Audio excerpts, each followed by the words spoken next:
ನಿದ್ರೆ ತುಂಬಾ ಇಂಪಾರ್ಟೆಂಟ್. ಆದ್ರೆ ನೀನ್ ಹೇಳಿದ ಎಲ್ಲ ಸೆಂಟೆನ್ಸ್ ಕರೆಕ್ಟ್ ಅಲ್ಲ.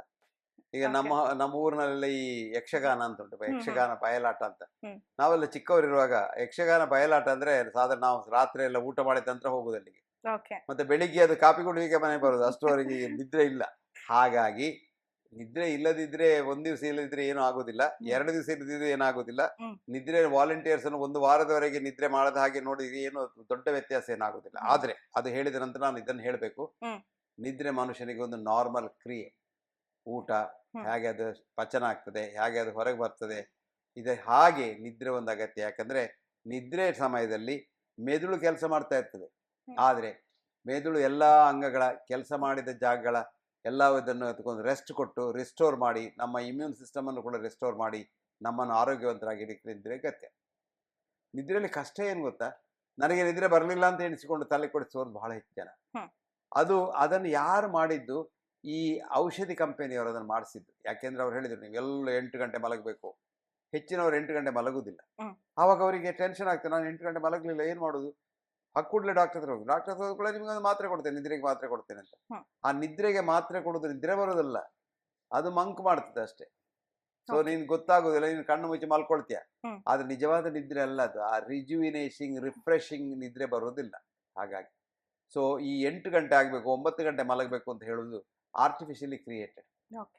ಮನುಷ್ಯನಿಗೆ ಏನ್ ನಿದ್ರೆ ಮಾಡಬೇಕು, ನಮ್ಮ ಪೂರ್ವಜರು ಏನ್ ನಿದ್ರೆ ಮಾಡ್ತಿದ್ರು ಚರಿತ್ರೆಯಿಂದ ನಾವು ಕಲಿಬಹುದು. ಹ್ಮ್.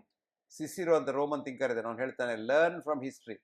If you do not you will be force to relive history ಅಂತ. ಹ್ಮ್. ನಾವು ಚರಿತ್ರೆಯಿಂದ ಕಲಿದಿದ್ರೆ ಆ ಚರಿತ್ರೆ ಪುನರಾವರ್ತಿಸ್ತದೆ. ಹ್ಮ್. ನಮ್ಮ ಪೂರ್ವಜರು ಏನ್ ಮಾಡ್ತಾ ಇದ್ರು, ಅವರಿಗೆ ಈ ಥಾಮಸ್ ಆಲ್ವಾ ಎಡಿಸನ್ ಇರಲಿಲ್ಲ, ಹಾ. ಈ ಲೈಟ್ಗಳೆಲ್ಲ ಇರಲಿಲ್ಲ. ಹ್ಮ್. ಹ್ಮ್. ಕತ್ತಲೆ, ಸೂರ್ಯ ಕೆಳಗೆ ಹೋದ್ಕೊಳ್ಳಿ ಅವ್ರು ನಿದ್ರೆ ಮಾಡೋದು. ಹೌದು. ಹ್ಮ್. ಸೂರ್ಯ ಕೆಳಗೆ ಹೋದ್ಕೊಳ್ಳಿ ನಿದ್ರೆ ಮಾಡಿ ಆಯ್ತು. ಅದು ಒಂದು ನಿದ್ರೆ ಅಂದ್ರೆ 4 ಗಂಟೆ ಮಾತ್ರ ಆಗುದು. ಅದು ನಿಜವಾಗಿ 4 ಗಂಟೆಗೆ ನೀನು ಹೇಳ್ತೀಯ. ಹ್ಮ್. ಆ ಎದ್ದ ನಂತರ ಅವರು ಹಸಿವಾದ್ರೆ ಊಟ ಮಾಡೋದು, ಅಥವಾ ಮದುವೆ ಆಗಿದ್ರೆ ಹೆಂಡತಿಯೊಟ್ಟಿಗೆ ಮಲ್ಕೊಳ್ಳೋದು, ಇಂಥ ಎಲ್ಲ ಕ್ರೈ ಮಾಡೋದು ಒಂದ್ಸಲ ಊಟ ಮಾಡಿದ ನಂತರ. ಮತ್ತೆ ಪುನಃ ಹೊತ್ತುಂಟು, ಇನ್ನೂ ಬೆಳಕಾಗಲಿಲ್ಲ, ಹ್ಮ್. ಪುನಃ ಒಮ್ಮೆ ಮಲಗುದು. ಅದು ಇನ್ನೊಂದು ಗಂಟೆ 4 ಗಂಟೆಗೆ ಆಗ್ತದೆ. ಹಾಗಾಗಿ ಅವರಿಗೆ ಏನು ಕೆಲಸ ಇಲ್ಲದೆ ಲೈಟ್ ಇಲ್ಲದ ಕಾಲದಲ್ಲಿ ಹಾಗೆ ಮಾಡ್ತಾ ಇದ್ರು. ಹ್ಮ್. ಆದ್ರೆ 4 ಗಂಟೆ ಒಂದು ಸ್ಟ್ರೆಚ್ ಮಾತ್ರ ನಿಜವಾದ ಒಂದು ನಿದ್ರೆ. ಓಕೆ. ಮತ್ತೊಂದು 4 ಗಂಟೆ ಒಂದು ಸ್ಟ್ರೆಚ್, ಹ್ಮ್. ಅಥವಾ 3 ಗಂಟೆ ಅಥವಾ 2 ಗಂಟೆ ಹೀಗೆ. ಹಾಗೆ ನಮಗೆ ಎಷ್ಟು ಬೇಕು ನಿದ್ರೆ ಅಂತ ಯಾರು ಹೇಳಲಿಲ್ಲ. ಹ್ಮ್. ಆದ್ರೆ ಈಗ ತುಂಬಾ ಸ್ಟಡಿಗಳಿಂದ ನಮ್ಗೆ ಏನು ಗೊತ್ತಾಗಿದೆ, ಅದೆಲ್ಲ ರಿಡಕ್ಷನ್ ಸ್ಟಡೀಸ್ದು. 2-3 ಗಂಟೆ ನಿದ್ರೆ ಕೂಡ 4 ಗಂಟೆ ನಿದ್ರೆ ಕೂಡ ಮನುಷ್ಯನಿಗೆ ಸಾಕು ಅಂತ ಓಕೆ. ಎಷ್ಟೋ ಪುರಾವೆಗಳಿವೆ. ಇದಕ್ಕೆ ಎನೆಕ್ಡೋಟಲ್ ಎವಿಡೆನ್ಸ್ ಅಂತ ಮುಂಚಿನ ಕಾಲದಲ್ಲಿ ನಾವು ಹೇಳ್ತಾ ಇದ್ದೇವೆ. ಅದು ಈಗ ಬಹಳ ವೈಜ್ಞಾನಿಕ ಅಂತ ನಮ್ಗೆ ಗೊತ್ತಾಗಿದೆ. ಹೇಳೋದು N for 1 ಸ್ಟಡಿ ಅಂದ್ರೆ ಒಬ್ಬ ಮನುಷ್ಯನ ಅನುಭವದಿಂದ ನಾವು ಹೀಗೆ ಹಲವು ಮನುಷ್ಯರ ಅನುಭವದಿಂದ ತಿಳ್ಕೊಳ್ಳೋದು. ನಾನು ಕೆಲವು ಮನುಷ್ಯರನ್ನು ಹೇಳ್ತೇನೆ ನಿಮಗೆ. ವಿನ್ಸ್ಟನ್ ಚರ್ಚಿಲ್ ಎಲ್ರಿಗೂ ಗೊತ್ತಿದ್ದವರು, ಬ್ರಿಟನ್ ನಲ್ಲಿ ಯುದ್ಧ ಕಾಲದಲ್ಲಿ ಪ್ರೈಮ್ ಪ್ರೈಮ್ ಮಿನಿಸ್ಟರ್. ಮಿನಿಸ್ಟರ್ ಆಗಿದ್ರು. ಅವರು ಒಂದು 200 ಪೌಂಡ್ ತೂಕ. ಅವರು ಹಾಗೆ ಅವರಿಗೆ ವ್ಯಾಯಾಮ ಅಂತ ಇಲ್ವೇ ಇಲ್ಲ. ಅವರಿಗೆ ಹೆಚ್ಚಿನ ವ್ಯಾಯಾಮ ಅಂದ್ರೆ ಅವರು ಮಧ್ಯಾಹ್ನ ತಿಂದು ಅವರ ಈಸಿ ಚಾನಲ್ ಕೂತ್ಕೊಂಡು ಅವರ ಡಕ್ಸ್ ಇದೆ, ಡಕ್ಸ್ ಅಂದ್ರೆ ಬಾತುಕೋಳಿ, ಹ್ಮ್. ಅದು ಸ್ವಲ್ಪ ಹೀಗೆ ಅದು ಆಡ್ಸೋದು. ಹಾಕುದು ಅಷ್ಟೇ, ಅದು ಎಕ್ಸಸೈಸ್. ಇಷ್ಟೆಲ್ಲ ಮಾಡಿ ಅವರು 89 ವರ್ಷ ಬದುಕಿದ್ರು. ಹ್ಮ್. ಕಷ್ಟದಲ್ಲಿದ್ರು, ಯಾಕಂದ್ರೆ ಸ್ಮೋಕ್ ಮಾಡಿ ಎಲ್ಲ ಎಂಫೈಸಿ ಮೇಲೆ ಆಗಿತ್ತು. ಈ ಮನುಷ್ಯ ಜೀವಮಾನ ಎಲ್ಲ 3.5 ಗಂಟೆ ಮಾತ್ರ ಮಲಗಿತ್ತು. ಹ್ಮ್. ಯಾಕೆಂದ್ರೆ ಅವರದ್ದೆಲ್ಲ ಸೋಷಲೈಸಿಂಗ್ ಅದು ಇದು ಡಿನ್ನರು ಕುಡಿಯುವುದು ಎಲ್ಲ ಆಗುವಾಗ ಸಾಧಾರಣ ಒಂದು 10:30 ಗಂಟೆ ರಾತ್ರಿ 11 ಗಂಟೆ ರಾತ್ರಿ ಆಗ್ತದೆ. ಹ್ಮ್. ಹಾಗಾಗಿ ಪ್ರೈಮ್ ಮಿನಿಸ್ಟರ್ ಕೆಲಸ ಹೋದ ನಂತರ ಜೀವನ ಮಾಡಬೇಕಾದ್ರೆ ಪುಸ್ತಕ ಬರೀಬೇಕು, ಮತ್ತೇನಿಲ್ಲ ಅವ್ರಿಗೆ ಕೆಲಸ. ಅವರು SLC ಮಾತ್ರ ಕಲ್ತದ್ದು. ಹ್ಮ್. ಬ್ರಿಟಿಷ್ ಪ್ರೈಮ್ ಮಿನಿಸ್ಟರ್ ಅಲ್ಲಿ SLC ಕಲ್ತವರು ಅವರೊಬ್ಬರೇ, ಬಾಕಿ ಎಲ್ಲ ಕೇಂಬ್ರಿಡ್ಜ್ಗೆ ಆಕ್ಸ್ಫರ್ಡ್ಗೆ ಹೋದವರು ಇವರಿಲ್ಲ. ಹೌದು. ಆದ್ರೆ ಇವರಷ್ಟು ದೊಡ್ಡ ಮೇಧಾವಿ, ಇವರಷ್ಟು ದೊಡ್ಡ ಇಂಗ್ಲಿಷ್ ರೈಟರು, ಇವರಷ್ಟು ದೊಡ್ಡ ಇಂಗ್ಲಿಷ್ ಸ್ಪೀಕರ್ ಯಾರು ಇರಲಿಲ್ಲ. ಓಕೆ. ಇವರು ಪುಸ್ತಕ ಬರದೇ ಜೀವನ ಮಾಡಬೇಕು. ಹ್ಮ್. ಸೊ ಅವರ ಗ್ರ್ಯಾಂಡ್ ಡಾಟರ್ ಒಂದು ಪುಸ್ತಕ ಬರ್ದಾಳೆ, my grandfather had to live from book to book ಅಂತ. ಹ್ಮ್. ಅದಕ್ಕೆ ಹೇಳೋದು ಪಾಟ್ ಬಾಯ್ಲರ್ಸ್ ಅಂತ ಇಂಗ್ಲಿಷ್ ನಲ್ಲಿ. ಪಾಟ್ ಬಾಯ್ಲರ್ಸ್ ಅಂದ್ರೆ ಆ ಪುಸ್ತಕ ಬರೆದ್ರೆ ಮಾತ್ರ ಇಲ್ಲಿ ಇಲ್ದಿರೆ ಅಡಿಗೆ ಕೋಣೆಯಲ್ಲಿ ಬೇಕು ಕೂತ್ಕೊಳ್ತದೆ. ಹ್ಮ್. ಹಾಗಾಗಿ ಅದನ್ನು ಮಾಡ್ತಾ ಇದ್ರು. ಆದ್ರೆ ಅವರಿಗೆ ಕೂತ್ಕೊಂಡು ಬರೀಲಿಕ್ಕೆ ಆಗ್ತಾ ಇರಲಿಲ್ಲ. ಹೊಟ್ಟೆ ಎಷ್ಟು ದೊಡ್ಡದಿತ್ತು ಅಂದ್ರೆ ಪುಸ್ತಕ ಇದು ಮೇಜ್ ಸಿಕ್ಕುದಿಲ್ಲ, ಎಷ್ಟು ದೊಡ್ಡ ಹೊಟ್ಟೆ. ಅದಕ್ಕೆ ಅವ್ರು ನಿಂತುಕೊಂಡು ಬರೆಯೋದು. ಓಕೆ. 10:30 ಗಂಟೆಯಿಂದ ಹ್ಮ್. 3:30 ಗಂಟೆವರೆಗೆ ಅವರು ನಿಂತುಕೊಂಡು ಪುಸ್ತಕ ಬರೆಯೋದು. ಹ್ಮ್. 3:30 ಗಂಟೆಗೆ ಡಬ್ ಅಂತ ಮಲಗಿದ್ರು. ಓಕೆ. 5 hours ನಿಂತ್ಕೊಂಡು ಬರಿತಾ ಇದ್ರು. ಹೌದು. ಹ್ಮ್. ಅದು 3:30 ಗಂಟೆ 7 ಗಂಟೆ ಆಗುವಾಗ ಎಚ್ಚೆತ್ತು ಕೂತ್ಕೊಂಡ್ರಿ. ಕೂತ್ಕೊಳ್ಳುವಾಗ 3 ಕೋರ್ಸ್ ಬ್ರೇಕ್ಫಾಸ್ಟ್ ರೆಡಿ, ಬ್ರೆಡ್ ಅಲ್ಲಿ ಬರಬೇಕು. ಹ್ಮ್. ಇಲ್ಲದೆ ಕೊಂದು ಬಿಟ್ಟಾರ ಅವರು ಅಡಿಗೆ ಅವರು. ಹ್ಮ್. ಅಂತ ಮನುಷ್ಯ. ಓಕೆ. ಈ ಮನುಷ್ಯನಿಗೆ ಏನಾಗ್ಲಿಲ್ಲ. ಹ್ಮ್. ಹಾಗಾಗಿ ನನಗೆ ಅಷ್ಟೇ ನಿದ್ರೆ ಬೇಕು, ಇಷ್ಟೇ ನಿದ್ರೆ ಬೇಕು ಅಂತ ತಲೆ ಕೆಡಿಸಿಕೊಳ್ಳೋದು, ಹ್ಮ್. ಅದೇ ಒಂದು ಟೆನ್ಷನ್, ಅದು ಹೌದು. ಡಿಸ್ಟ್ರೆಸ್ ಆಗ್ತದೆ. ಹ್ಮ್. ಹಾಗಾಗಿ ಅದು ಒಂದು ವಿಷಯ. ಎರಡನೇ ವಿಷಯ ಏನು ಅಂದ್ರೆ, ಹೆಚ್ಚಿನ ಸಲ ಜನರು ಬಂದು ನನ್ಗೆ ನಿದ್ರೆ ಬರಲಿಲ್ಲ ಅಂತ ಹೇಳ್ತಾರೆ. ಇದು ಏನಾಗ್ತದೆ, 2 ಜನ ಒಂದು ಕೋಣೆಯಲ್ಲಿ ಮಲ್ಕೊಂಡ್ರೆ, ಹ್ಮ್. ಅದು ಗಂಡ ಹೆಂಡತಿ ಇರ್ಬೋದು, ಫ್ರೆಂಡ್ಸ್ ಇರ್ಬೋದು, ಯಾರು ಇರ್ಬೋದು, ಮಲ್ಕೊಂಡಾಗ ಏನಾಗ್ತದೆ, ಹ್ಮ್. ನಮ್ಗೊಂದು ಲೈಟ್ ಔಟ್ ಸ್ಲೀಪ್ ಇಂಟರ್ವಲ್ ಅಂತ ಉಂಟು. ಅಂದ್ರೆ ನಾವೀಗ ನಿದ್ರೆ ಮಾಡ್ತೇನೆ ನಾನು ಅಂತ ಹೇಳಿ ಸ್ವಿಚ್ ತೆಗೆದ ನಂತರ ಹ್ಮ್. ಎಲ್ಲ ಕತ್ತಲೆ ಆದ ನಂತರ ಕೆಲವರು ಒಂದೇ ಮಿನಿಟ್ ಅಲ್ಲಿ ಗೊರಕೆ ಹೊಡಿತಾರೆ, ಹ್ಮ್. ಇನ್ನೊಬ್ರು 1 ಗಂಟೆ ಹೊರಳದಾಡ್ತಾ ಇರ್ತಾರೆ, ಮತ್ತೆ ಮಲಗ್ತಾರೆ. ಹೌದು ಹೌದು ಇಬ್ರು ನಾರ್ಮಲ್. ಹ್ಮ್. ಆದ್ರೆ ಅವರ ಲೈಟ್ ಔಟ್ ಸ್ಲೀಪ್ ಇಂಟರ್ವಲ್ ಹ್ಮ್. ವ್ಯತ್ಯಾಸ. ಇದಕ್ಕೆ ನಮ್ಮ ಅಜ್ಜಿ ಕಾಲದಲ್ಲಿ ಹೇಳ್ತಾ ಇದ್ರು, ನಮ್ಮ ಚಿಕ್ಕ ಕಾಲದಲ್ಲಿ, ಮಲಗುವ ಮೊದಲು ಒಂದು ಗ್ಲಾಸ್ ಬಿಸಿ ಹಾಲು ಕುಡಿಬೇಕು ಅಂತ. ಹ್ಮ್. ಅದು ಒಂದು ರೀತಿಯಲ್ಲಿ ಒಳ್ಳೇದು, ಯಾಕಂದ್ರೆ ಅದರಲ್ಲಿ ಆ ಎಲ್ ಟ್ರಿಪ್ಟೋಫೇನ್ ಅಂತ ಒಂದುಂಟು, ಹ್ಮ್. ಅದು ಲೈಟ್ ಔಟ್ ಸ್ಲೀಪ್ ಇಂಟರ್ವಲ್ ಕಮ್ಮಿ ಮಾಡ್ತದೆ. So Okay. ಮಲಗಿದುಕೊಂಡು ನಿದ್ರೆ ಬರ್ತದೆ. ಈಗ ಲೆಟಸ್ ಒಂದು ಹೆಂಡತಿ ಗಂಡ ಒಂದು ಕೋಣೆಯಲ್ಲಿ ಮಲ್ಕೊಳ್ತಾರೆ, ಹ್ಮ್. ಸ್ವಿಚ್ ತೆಗೆದುಕೊಂಡು ಹೆಂಡತಿಗೆ light out sleep interval short ಇದ್ರೆ ಅವಳು ಹೊರಕ್ಕೆ ಹೊಡಿತು ಶುರು ಮಾಡ್ತಾಳೆ. ಹ್ಮ್. ಇವನಿಗೆ 1 ಗಂಟೆ ಇವನು ಹೊರಳಾಡ್ತಾನೆ, ಎಸ್ ಮತ್ತೆ ಮಲಗ್ತಾನೆ. ಇವನು ಗಾಢ ನಿದ್ರೆ ಬಂದಿದೆ ಇವನಿಗೆ. ಹ್ಮ್. ಬೆಳಿಗ್ಗೆ ಇವನು ಹೇಳುವಾಗ ಎಲ್ಲಿ ಆದ್ರೆ ಅವಳು ಹೇಳದಿದ್ರೆ ಹ್ಮ್. ಇವನೇನ್ ನೆನೆಸ್ತಾನೆ, ನನಗೆ ನಿದ್ರೆ ಬರಲಿಲ್ಲ. ಹ್ಮ್. ಅಂದ್ರೆ ಇವನ ಕಾನ್ಶಿಯಸ್ ಲೆವೆಲ್ ಅಲ್ಲಿ ಏನು, ಇವನು ಮಲಗುವ ಮೊದಲು ಅವಳು ಮಲಗಿದಾಳೆ, ಹ್ಮ್. ಸೊ ಅವಳು ಮಲಗಿದಾಳೆ, ಇವನು ಮಲಗಲಿಲ್ಲ. ಹ್ಮ್. ಇವನು ಹೇಳುವಾಗಲೂ ಅವಳು ಮಲಗ್ತಾ ಇದ್ದಾಳೆ, ಸೊ ಇವನು ಮಲಗಲಿಲ್ಲ, ಅವಳು ಹೇಳುದು. ಈ ಬೇರೊಬ್ರು ಹೆಚ್ಚು ಮಲಗಿದ್ದಾರೆ ಅಂತ ಹೇಳಿ ಹೊಟ್ಟೆಗಿಚ್ಚಿನಿಂದ ನಾನು ಮಲಗಲಿಲ್ಲ ಅಂತ ಹೇಳುದು, ಇದು ಹೆಚ್ಚಿನ ಮಲಗಲಿಲ್ಲ ಅಂತ ಹೇಳುವುದು ಹೊಟ್ಟೆಗಿಚ್ಚು. ಹ್ಮ್. ನಿಜವಾದ ಮಲಗಲಿಲ್ಲ ಅಲ್ಲ. ಇದನ್ನು ಸರಿಯಾಗಿ ತಿಳ್ಕೊಂಡ್ರೆ ಅವ್ರು ಬೇಕಾದಷ್ಟು ಕಾಲ ಮಲಗಿರ್ತಾನೆ. ಹ್ಮ್. ಮೂರನೇದು ಏನಾಗ್ತದೆ ಅಂದ್ರೆ, ಮತ್ತೆ ನಾವು ಟೆನ್ಷನ್ ಆಗಿ ನಾನು ಮಲಗಲಿಲ್ಲ ಅಂತ ಎಣಿಸ್ತಾ ಇರುವಾಗ ಹ್ಮ್. ಅದು ಒಂದು ಕನಸು ಕಟ್ಟಿದಾಗ ಆಗ್ತದೆ, ನಾನು ಮಲಗಲಿಲ್ಲ ಅಂತ. ನಾನು ಮಲಗಲಿಲ್ಲ ಅಂತಲೇ ಒಂದು ಕನಸು ಆಗ್ತದೆ. ಆ ಕನಸಿನಲ್ಲೇ ನೀನು ಬೆಳಿಗ್ಗೆ ಹೇಳ್ತೀಯ, ಆ ಕನಸು ಎದ್ದು ಏನಾಗ್ತದೆ, ಆ ಕನಸಿನಲ್ಲಿ ಏನ್ ಎಣಿಸ್ತೀನಿ ನೀನು, ನಾನು ಮಲಗಲೇ ಇಲ್ಲ ಅಂತ. ಹ್ಮ್. ಆದ್ರೆ ನಿಜವಾಗಿ ನೀನು ಅನಲೈಸ್ ಮಾಡಿ ನೋಡಿದ್ರೆ ಆ ಕನಸು ಉಂಟು. ಅದು ನೀನು ನಿಜವಾಗಿ ಮಲಗದಿದ್ದಾವಾಗ ನಿನ್ಗೆಲ್ಲ ಗೊತ್ತಾಗ್ತದೆ, ಎಂತ ಕಾರ್ ಬರ್ತದೆ, ಎಲ್ಲಿ ಏನಾಗಿದೆ ಅದೆಲ್ಲ ಗೊತ್ತಾಗ್ತದೆ. ಎಸ್ ಈ ಕನಸಿನಲ್ಲಿ ನಿದ್ರೆ ಮಾಡುವಾಗ ಅದೆಲ್ಲ ಗೊತ್ತಾಗುದಿಲ್ಲ. ಹ್ಮ್. ಸೊ ನಿದ್ರೆ ಮಾಡುದು ಹೆಚ್ಚಿನ ನಾವು ನಿದ್ರೆ ಮಾಡಲಿಲ್ಲ ಅಂತ ಎಣಿಸುದು. ಹ್ಮ್. ಎಂಗ್ಸೈಟಿ ಅಬೌಟ್ ನಾಟ್ ಸ್ಲೀಪಿಂಗ್ ನಿಜವಾಗಿ ಸ್ಲೀಪ್ಲೆಸ್ನೆಸ್ ಅಲ್ಲ. ಓಕೆ ಹಾಗಾಗಿ ಇನ್ಸಾಮ್ನಿಯಾ ನಾವು ಹೇಳುವಷ್ಟು ದೊಡ್ಡದಲ್ಲ. ಹ್ಮ್. ಈಗ ಏನಾಗಿದೆ ಮತ್ತೊಂದು ಪ್ರಶ್ನೆ ಅಂದ್ರೆ ಸ್ಟ್ರೆಸ್, ಲೈಫ್ನಲ್ಲಿ ಡಿಸ್ಟ್ರೆಸ್. ಹ್ಮ್. ಈಗ ರಾತ್ರಿ ಅಂತ ಇಲ್ಲ, ನೀನ್ ನಿಜವಾಗಿ ದೊಡ್ಡ ಸಿಟಿಗೆಲ್ಲ ಹೋದ್ರೆ ಈ light, neon sign light street ನಲ್ಲಿ ಲೈಟ್ಸ್ ಇರುತ್ತೆ. ಕತ್ತಲೇ ಇಲ್ಲ. ಹ್ಮ್. ಅಂದ್ರೆ 24 ಗಂಟೆನೂ ಬೆಳಕು. ಹ್ಮ್. ಹಗಲಿಗೆ ಸೂರ್ಯನ ಬೆಳಕು, ರಾತ್ರಿಗೆ ನಿಯಾನ್ ಲೈಟ್ಸ್ ಬೆಳಕು. ಹ್ಮ್. ಹಾಗಾಗಿ ಈ ಸರ್ಕೇಡಿಯನ್ ಸೈಕಲ್ ಹಾಳಾಗ್ತದೆ. ಹ್ಮ್. ನಮ್ಗೆ ನಿದ್ರೆ ಬರೋದು ಯಾವಾಗ, ಸೂರ್ಯ ಮುಳುಗಿದವಾಗ. ಇದ್ರೆ ಹೋಗುದು ಯಾವಾಗ, ಸೂರ್ಯ ಎದ್ದಾವಾಗ. ಹ್ಮ್. ಇದು ಸೂರ್ಯ ಹೇಳ್ದಿದ್ರೆ ಮುಳುಗದಿದ್ರೆ ಏನಾಗ್ತದೆ, ನಮ್ಗೆ ನಿದ್ರೆ ಸರಿ ಬರೋದಿಲ್ಲ. Yes. ಇದರಿಂದ ಹ್ಮ್. ಸ್ಲೀಪ್ಲೆಸ್ನೆಸ್ ಹೆಚ್ಚಾಗ್ತದೆ.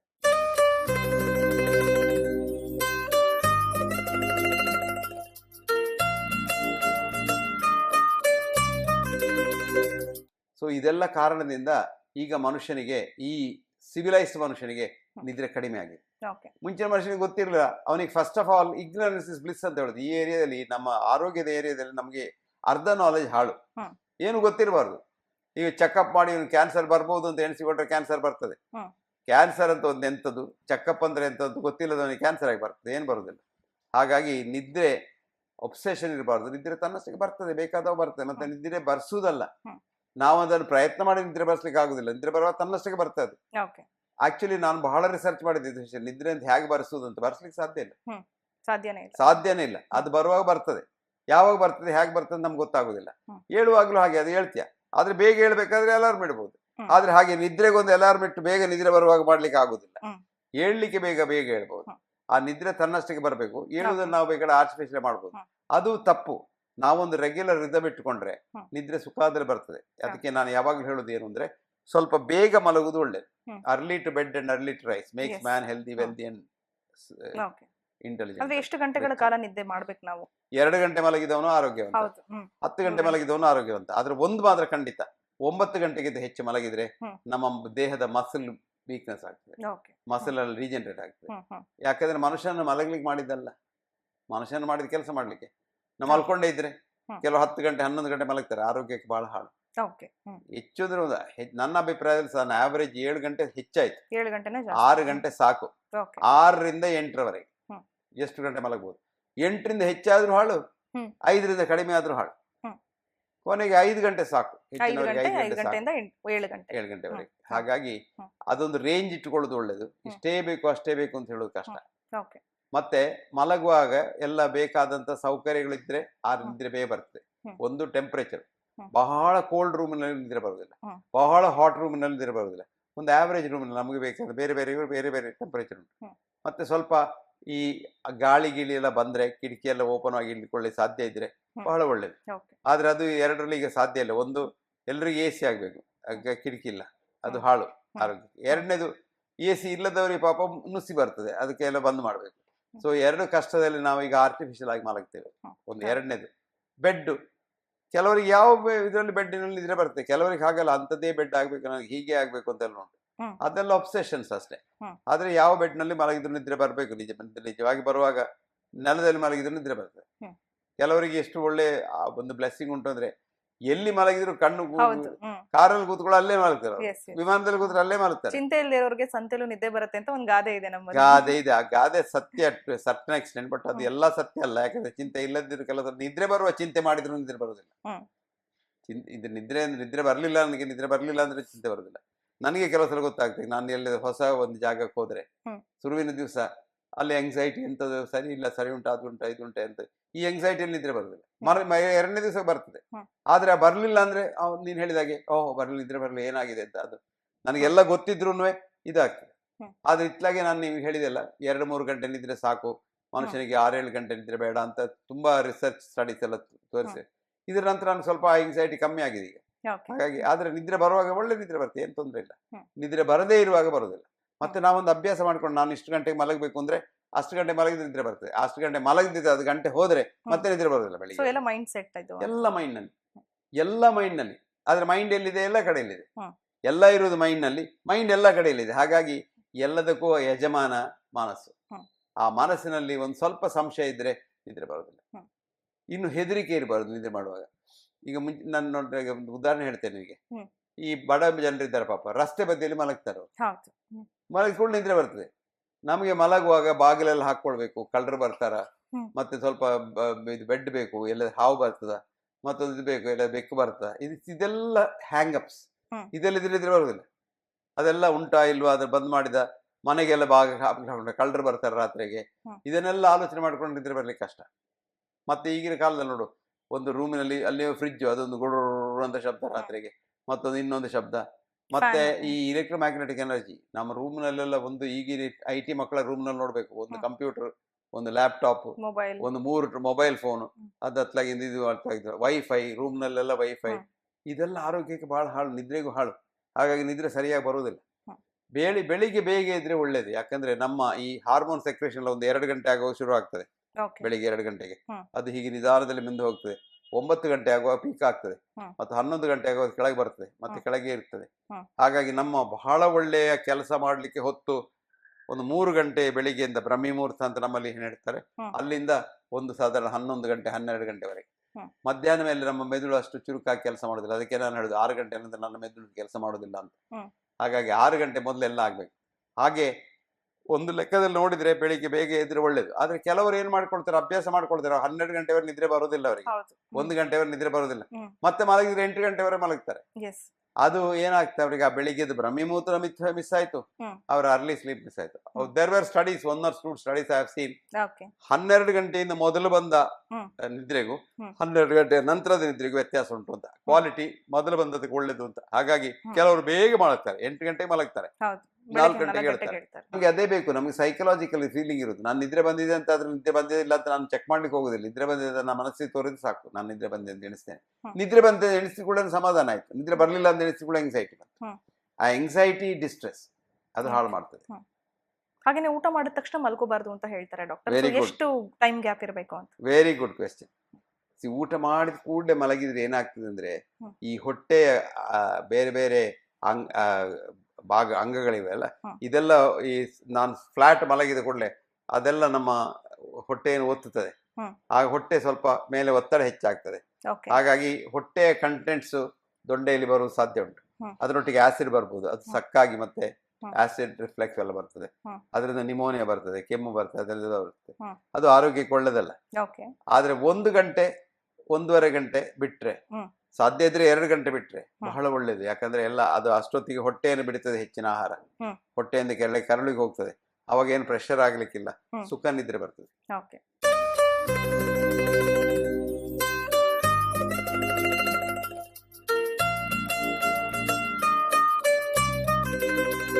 ಅತಿ ಹೆಚ್ಚು ನಿದ್ದೆ ಮಾಡಿದ್ರೆ, ಇವಾಗ 10 ಗಂಟೆ 11 ಗಂಟೆವರೆಗೂ ಕಾಲ ಮಲಗಿದ್ರೆ ಒಬೆಸಿಟಿ ಆಗುತ್ತೆ, ಡಯಾಬಿಟೀಸ್ ಬರುತ್ತೆ ಅಂತ ಹೇಳ್ತಾರೆ. ಸೊ ನಿಜಕ್ಕೂ ಬರುತ್ತಾ? ಡಯಾಬಿಟೀಸ್ ನನ್ಗೆ ಗೊತ್ತಿಲ್ಲ, ಆದ್ರೆ ಒಬೆಸಿಟಿ ಬರ್ತದೆ ಇನ್ಆಕ್ಷನ್ ನಲ್ಲಿ. ಅದಲ್ಲ, ಎಲ್ಲ ಆರೋಗ್ಯ ಹಾಳಾಗ್ತದೆ. ಮಸಲ್ ಡಿಜನರೇಷನ್ ಆಗ್ತದೆ. ಹ್ಮ್. ಸೊ ಹೆಚ್ಚು ಮಲಗುವುದು ನಿದ್ರೆ ಕಮ್ಮಿ ಆಗುವುದಕ್ಕಿಂತ ಅನ್ಯಾಯ, ಡೇಂಜರಸ್. ಡೇಂಜರಸ್. ಓಕೆ, ಇನ್ನು ಮಕ್ಕಳ ವಿಚಾರಕ್ಕೆ ಬಂದ್ರೆ ಮಕ್ಕಳು ಜಾಸ್ತಿ ಹೊತ್ತು ಮಲಗಬೇಕು ಅಂತ ಹೇಳ್ತಾರೆ. ಸೊ ಮಕ್ಕಳದು ನಿದ್ದೆ ಒಂದು ಟೈಮ್ ಮಕ್ಕಳಿಗೆ ಟೇಬಲ್ ಯಾವ ಗೊತ್ತಿಲ್ಲ, ತರ ಈಗ ಮಗು ತಾಯಿ ಹೊಟ್ಟೆಯಲ್ಲಿರುವಾಗ ನಿದ್ರೆ ಮಾಡ್ತಾ ಇದ್ದದ್ದು, ಹೌದು. ಎಚ್ಚರಿಕೆ ಆಗ್ಲಿಲ್ಲ. ಹ್ಮ್. ಎಚ್ಚರಿಕೆ ಆದ ನಂತರ ಅದಕ್ಕೊಂದು 2-3-4 ಗಂಟೆ ಎಚ್ಚರಿಕೆ ಇದ್ರೆ ಸಾಕು, ಬಾಕಿ ಮಲಗ್ತಾ ಇರ್ತದೆ. ಹ್ಮ್. ಆದ್ರೆ ಕ್ವಿಕ್ಲಿ ಅದು ಕಮ್ಮಿ ಆಗ್ತಾ ಹೋಗ್ತದೆ. ಹ್ಮ್. ಆ ಮಗುವಿಗೆ ನ್ಯಾಚುರಲಿ ಗೊತ್ತುಂಟು ಎಷ್ಟು ಗಂಟೆ ಮಲಗಬೇಕು ಅಂತ, ಅದು ಮಲಗ್ತದೆ. ಮಗುವಿಗೆ ಮಲಗಲಿಕ್ಕೆ ಅಂತ ಮಾತ್ರ ಕೊಡಬಾರ್ದು, ಅದು ಗಲಾಟೆ ಮಾಡ್ತದೆ ಅಂತ ಮಲಗಲಿ ಅಂತ ಸ್ವಲ್ಪ ಫೇನೋಬಾರ್ಬಿನ್ ಕೊಡೋ ಅಂತ ಹೇಳಿದ್ದಾರೆ, ಅದೆಲ್ಲ ತಪ್ಪು. ಮಗು ಗೊತ್ತುಂಟು ಯಾವಾಗ ಮಲಗಬೇಕು ಅಂತ, ಮಗುವಿಗೆ ಗೊತ್ತುಂಟು ಯಾವಾಗ ಊಟ ಮಾಡಬೇಕು ಅಂತ. ನಾವು ಟೈಮ್ ಇಟ್ಟು ಊಟ ಕೊಡಿಸ್ತಿದ್ದೆ ಮಗುವಿಗೆ, ಒಂದು ತಪ್ಪು ಅಭಿಪ್ರಾಯ ಇತ್ತು, ಇಷ್ಟು ಗಂಟೆ ಗಂಟೆ ಗಂಟೆ ಗಂಟೆ ಆಹಾರ ಕೊಡ್ಬೇಕು ಅಂತ. ಅದು ತಪ್ಪು. ಈಗ ಗೊತ್ತುಂಟು ಅದರಿಂದ ಎಷ್ಟೋ ಮಕ್ಕಳನ್ನು ನಾವು ಕೊಂದಿದ್ದೀವಿ ಅಂತ. ಮಗುವಿಗೆ ಹಸಿವಾದ್ರೆ ಅದು ಕೂಗ್ತದೆ, ಗೊತ್ತುಂಟು ಅದಕ್ಕೆ, ಆ ಹಸಿವಾದವು ಕೊಡ್ಬೇಕು. ಓಕೆ. ಇದಕ್ಕೊಂದು ಇದರಲ್ಲಿ ಗಾದೆ ಉಂಟು, ಮನುಷ್ಯನಿಗೆ ಕೂಡ ಹಾಗೆ. ನಾನು ಹಸಿವಾದ್ರೆ ಊಟ ಮಾಡ್ತೇನೆ, ಬಾಯಾರಿಕೆ ಆದ್ರೆ ನೀರು ಕುಡಿತೇನೆ, ಆಕಾಶ ಕೆಳಗೆ ಬೀಳ್ದಿದ್ರೆ ಸಾಯುವರೆ ಖಂಡಿತ ಸಾಯುವುದಿಲ್ಲ ಅಂತ. ಹಾಗೆ ಇದು ಐರಿಷ್ ಗಾದೆ. I drink when I thirsty, I eat when I hungry, if heavens don't fall down, I will certainly live till I die ಅಂತ. ಇದು ಸತ್ಯ ಮಾತು. ಹಾಗಾಗಿ ಮಕ್ಕಳಿಗೆ ನಾವು ಟೆನ್ಷನ್ ಮಾಡಿಸಬಾರ್ದು, ಅವಳಿಗೆ ಗೊತ್ತುಂಟು. ಆದ್ರೆ ಮಕ್ಕಳು ಹೆಚ್ಚು ಬೇಕು ನಿದ್ರೆ. ಮಗುವಿಗೆ ಒಂದು ಶುರುವಿಗೆ 10 ಗಂಟೆ, 9 ಗಂಟೆ, 8 ಗಂಟೆ. ಕೆಲವು ಮಕ್ಕಳು ನಿದ್ರೆ ಮಾಡೋದಿಲ್ಲ, ಓಡ್ತಾ ಇರ್ತಾರೆ, ಆಡ್ತಾ ಇರ್ತವೆ, ಬಿಡ್ಬೇಕು ಅವ್ರನ್ನ ಅಷ್ಟಕ್ಕೆ. ಸೊ ಬಲವಂತವಾಗಿ ಮಲಗಿಸುವಂತ ಪ್ರಯತ್ನ ಮಾಡಬಾರ್ದು. ಓಕೆ ಡಾಕ್ಟರ್, ಇನ್ನು ಇಳಿ ವಯಸ್ಸಿನವರು ಅವ್ರಿಗೆ ಎಷ್ಟು ನಿದ್ದೆ ಅವಶ್ಯಕ ಅಂತ? ಯಾಕಂದ್ರೆ ಮಕ್ಕಳು ಮತ್ತೆ ಇಳಿ ವಯಸ್ಸಿನವರು ಇಬ್ರು ಒಂದೇ ತರ ಬದನೆಕಾಯಲ್ಲಿ ಹೇಳ್ತಾರೆ ಇಳಿ ವಯಸ್ಸಾದವಾಗ ನಿದ್ರೆ ಕಮ್ಮಿ ಸಾಕು ಅಂತ. ಅದು ನನ್ನ ಅಭಿಪ್ರಾಯ. ಇಳಿ ವಯಸ್ಸಾದಾಗ ನಿದ್ರೆ ಹೆಚ್ಚು ಬೇಕಾಗ್ತದೆ, ನಿದ್ರೆ ಬಂದು ಹೋಗ್ತದೆ. ಕಮ್ಮಿ ಆದ್ರೂ ತೊಂದರೆ ಇಲ್ಲ, ಅವರಿಗೆ 4-5 ಗಂಟೆಯಲ್ಲಿ they can make do with it. So ಪುಸ್ತಕದ ಏನು ಅಂದ್ರೆ ಸ್ವಲ್ಪ ವಯಸ್ಸಾದವಾಗ ನಿದ್ರೆ ಕಮ್ಮಿ ಆಗ್ತದೆ ಬೇಕು ಅಂತ. ಆದ್ರೆ ಎಷ್ಟೋ ಇಳಿ ವಯಸ್ಸಿನವ್ರು ನೋಡಿದೆ ನಾನು, ಅವ್ರು ನಮಗಿಂತ ಹೆಚ್ಚು ಮಲಗ್ತಾರೆ. ಹಾಗಾಗಿ ನಿಜವಾದ ಉತ್ತರ ನನ್ಗೆ ಗೊತ್ತಿಲ್ಲ. ಓಕೆ ಡಾಕ್ಟರ್, ಇನ್ನು ಮಲ್ಕೋಬೇಕಾದ್ರೆ ಒಬ್ಬೊಬ್ರದ್ದು ಒಂದೊಂದು ಪೋಸ್ಚರ್ ಇರುತ್ತೆ. ಸೊ ಒಬ್ರು ಉಲ್ಟಾ ಮಲ್ಗೋದಾಗಿರ್ಬೋದು, ಆ ಕಡೆ ತಿರ್ಕೊಂಡು ಮಲ್ಕೊಂಡಿರೋದಾಗಿರ್ಬೋದು, ಸ್ಟ್ರೈಟ್ ಆಗಿ ಮಲ್ಗಿರೋದಾಗಿರ್ಬೋದು. ಸೊ ಯಾವ್ದು ಕರೆಕ್ಟ್ ಪೋಸ್ಚರ್ ಅಂತ ಹೇಳ್ತೀರಾ ಮಲ್ಕೊಳ್ಳೋದು? ಹಾಗೆಂತ ಕರೆಕ್ಟ್ ಪೋಸ್ಚರ್ ಅಂತಿಲ್ಲ, ಇಂಡಿವಿಜುವಲ್ ಪೋಸ್ಚರ್. ಒಬ್ಬರೊಬ್ಬರಿಗೆ ಒಂದೊಂದು ಪೋಸ್ಚರ್. ಕೆಲವರು ಹೀಗೆ ಮಲಗ್ತಾರೆ, ನನಗೆ ಹಾಗೆ ಮಲಗಬೇಕು, ಇಲ್ಲಿ ನಿದ್ರೆ ಬರೋದಿಲ್ಲ. ಕೆಲವರು ಕವಚಿ ಮಲ್ಕೊಳ್ತಾರೆ, ಅವ್ರಿಗೆ ನಿದ್ರೆ ಬರೋದಿಲ್ಲ. ಕೆಲವರು ಸೈಡ್ ನಲ್ಲಿ ಮಲ್ಕೊಳ್ತಾರೆ, ಕೆಲವರು ಈಚೆ ಸೈಡ್ ನಲ್ಲಿ ಮಲ್ಕೊಳ್ತಾರೆ. ಎಲ್ಲವೂ ನಾರ್ಮಲೇ. ಆದ್ರೆ ಸುಖಕ್ಕೆ ನಿಜವಾಗಿ ಸೈಡ್ ನಲ್ಲಿ ಮಲ್ಕೊಳ್ಳೋದು ಒಳ್ಳೇದು ಅಂತ ಹೇಳ್ತಾರೆ, ಆದ್ರೆ ನನ್ಗೆ ಅನುಭವ ಇಲ್ಲ. ಗೊರಕೆ ಸಮಸ್ಯೆಗಳಿರುತ್ತೆ, ಸ್ಟ್ರೈಟ್ ಆಗಿ ಮಲ್ಕೋಬಾರ್ದು. ಗೊರಕೆ ಸಮಸ್ಯೆ ಸ್ವಲ್ಪ ಬೇರೆ, ಗೊರಕೆ ಸಮಸ್ಯೆ ಅದು ಇರ್ತದೆ, ಎಲ್ಲದ್ರಲ್ಲಿ ಇರ್ತದೆ. ಗೊರಕೆ ಸಮಸ್ಯೆ ಹೋಗ್ಬೇಕಾದ್ರೆ ಕೌಚಿ ಮಲ್ಕೊಂಡ್ರೆ ಮಾತ್ರ ಗೊರಕೆ ಇರುವುದಿಲ್ಲ, ಇಲ್ಲಿ ಎಲ್ಲ ಸಮಯದಲ್ಲಿ ಗೊರಕೆ. ಆದ್ರೆ ಈಗ ಗೊರಕೆಗೆ ಏನು ಅಂದ್ರೆ ಆ ಬಾಯಿ ಆಗದ ಹಾಗೆ ನೋಡ್ಲಿಕ್ಕೆ ಒಂದು ಸಣ್ಣ ಒಂದು ಬ್ಯಾಂಡ್ ಹಾಕಿ ಬಿಡ್ತಾರೆ. ಸೊ ಗೊರಕೆ ಎಲ್ಲ ಸಮಸ್ಯೆ ದೊಡ್ಡದೇನಿಲ್ಲ. ಓಕೆ, ಇನ್ನು ಎದ್ದೇಳ್ಬೇಕಾದ್ರೂ ಕೂಡ ಎಡಗಡೆಯಿಂದ ಇದ್ರೆ ಹಾರ್ಟಿಗೆ ಒಳ್ಳೇದು ಅಂತ ಹೇಳ್ತಾರೆ. Whether it is true? ಇಲ್ಲ, ಆದ್ರೆ ಏಳುವಾಗ ಒಂದು ಒಳ್ಳೇದು ಏನು ಅಂದ್ರೆ ಸ್ಟ್ರೈಟ್ ಆಗಿ ಏಳುದು ಒಳ್ಳೇದಲ್ಲ, ಅದು ಬೆನ್ನಿಗೆ ಇದಕ್ಕೆ ಸ್ಟ್ರೈನ್ ಆಗ್ತದೆ. ಸೊ ಒಂದು ತಿರುಗಿ ಒಂದು ಸೈಡಿಗೆ ತಿರುಗಿ ಸ್ವಲ್ಪ ನಿಧಾನದಲ್ಲಿ ಎದ್ದು ಕೂತ್ಕೊಂಡ್ರೆ, ಯಾಕಂದ್ರೆ ಸಡನ್ ಚೇಂಜ್ ಮಾಡೋದು ಒಳ್ಳೇದಲ್ಲ. ಅದು ಸ್ವಲ್ಪ ಇಳಿ ವಯಸ್ಸಿನಲ್ಲಿ ಒಳ್ಳೇದಲ್ಲ, ಯಾಕಂದ್ರೆ ಬ್ಲಡ್ ಪ್ರೆಷರ್ ಮೇಲೆ ಕೆಳಗೆ ಹೋಗ್ತದೆ. ಸೊ ಆದಷ್ಟು ಸೈಡಿಗೆ ಹೋಗಿ ಸ್ವಲ್ಪ ನಿದ್ದು ಕೂತ್ಕೊಂಡು ಅದ್ರ ನಂತರ ಎದ್ದು ನಡಿಬೇಕು. ಒಮ್ಮೆ ಜಂಪ್ ಔಟ್ ಮಾಡಿ ನಡಿಬಾರ್ದು, ಫೋನ್ ಬಂತು ಓಡಬಾರ್ದು. ಸೊ ಸ್ವಲ್ಪ ನಿಧಾನದಲ್ಲಿ ಕೂತ್ಕೊಂಡು ಕೂತು ಎದ್ದು ಮತ್ತೆ ಹೋಗ್ಬೇಕು. ಓಕೆ ಡಾಕ್ಟರ್, ಕೊನೆಯದಾಗಿ ಈ ನಿದ್ರೆ ಮತ್ತು ಆರೋಗ್ಯ ಇದೆರಡಕ್ಕೂ ಕನೆಕ್ಟ್ ಮಾಡ್ಕೊಳ್ಳೋದಾದ್ರೆ ಏನ್ ಹೇಳಕ್ ಇಷ್ಟಪಡ್ತೀರಾ, ಏನ್ ಟಿಪ್ಸ್ ಕೊಡ್ತೀರಾ ನಮ್ಮ ವೀಕ್ಷಕರಿಗೆ? ಪ್ರತಿಯೊಬ್ಬರಿಗೂ ನಿದ್ರೆ ಬೇಕು. ನಿದ್ರೆ ನಮ್ಮನ್ನು ರಿಜ್ಯುವಿನೇಟ್ ಮಾಡ್ತದೆ, ನಮ್ಮ ಎಲ್ಲ ಕೆಲಸಗಳನ್ನು ಚುರುಕುಗೊಳಿಸ್ತದೆ. ನಿದ್ರೆಯಿಂದ ಮನಸ್ಸು ಕೂಡ ಚುರುಕಾಗ್ತದೆ. ಹಾಗೆ ನಿದ್ರೆ ಅಗತ್ಯ ಉಂಟು. ಆದರೆ ಎಷ್ಟು ನಿದ್ರೆ ಬೇಕು ಅಂತ ಸತ್ಯ ನನ್ನ ಹತ್ರ ಹೇಳಿ ಕೇಳಿದರೆ ನನಗೆ ಗೊತ್ತಿಲ್ಲ. ನನ್ನ ಅಭಿಪ್ರಾಯದಲ್ಲಿ, ಇದು ನನ್ನ ಅಭಿಪ್ರಾಯ, ಇನ್ನು ನಾನು ಕೋಟ್ ಮಾಡಿ ಯಾವ ಪುಸ್ತಕದಲ್ಲಿ ಉಂಟು ಅಂತ ಕೇಳಬೇಡಿ. ನನ್ನ ಅಭಿಪ್ರಾಯದಲ್ಲಿ ನಮಗೆ ಎಷ್ಟು ನಿದ್ರೆ ಬೇಕು ಅಂತ ನಮ್ಮ ದೇಹಕ್ಕೆ ಗೊತ್ತುಂಟು. ನಮಗೊಂದು ಇಂಟರ್ನಲ್ ಒಂದು ಇನ್ಬಿಲ್ಟ್ ಇಂಟ್ಯೂಷನ್ ಉಂಟು, ಅದು ಗೊತ್ತುಂಟು ನಮಗೆ.